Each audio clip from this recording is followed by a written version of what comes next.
ప్రాథమిక హక్కుల్లో 25వ నిబంధన right to religion అంటే మత స్వేచ్ఛకు సంబంధించింది.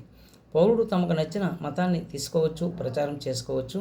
ఇది లౌకిక రాజ్యానికి సంబంధించినటువంటి ఒక ఆదర్శవంతమైనటువంటి భావన. అయితే నిర్బంధ మత మార్పిడి నిషేధం 25A ప్రకారము మొట్టమొదటిసారిగా ఒరిస్సా రాష్ట్ర ప్రభుత్వం 1967లో చట్టం చేసింది. అదేవిధంగా తమిళనాడు, మధ్యప్రదేశ్ ప్రభుత్వం కూడా 1968లో చట్టం చేయగా, హిమాచల్ ప్రదేశ్ 1978లో చట్టం చేయడం అనేటువంటిది జరిగింది. మత ప్రచారం అంటే మత మార్పిడుల కోసం చేసే ప్రచారం కాదని, దాన్ని మత స్వేచ్ఛగా పరిగణించరాదంటూ సుప్రీంకోర్టు స్పష్టంగా తీర్పు ఇవ్వడం అనేటువంటిది జరిగింది. 1968లో మధ్యప్రదేశ్ ప్రభుత్వం చేసినటువంటి చట్టాన్ని స్పందిస్తూ సుప్రీంకోర్టు ఈ తీర్పు వెల్లడి చేయడం జరిగింది.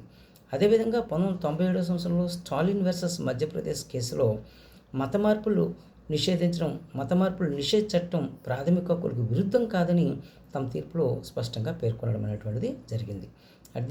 @ePolit అనేటువంటి ఛానల్ని సబ్స్క్రైబ్ చేయండి, లైక్ చేయండి, షేర్ చేయండి. My name is Maroju Eshwar Venkatrao.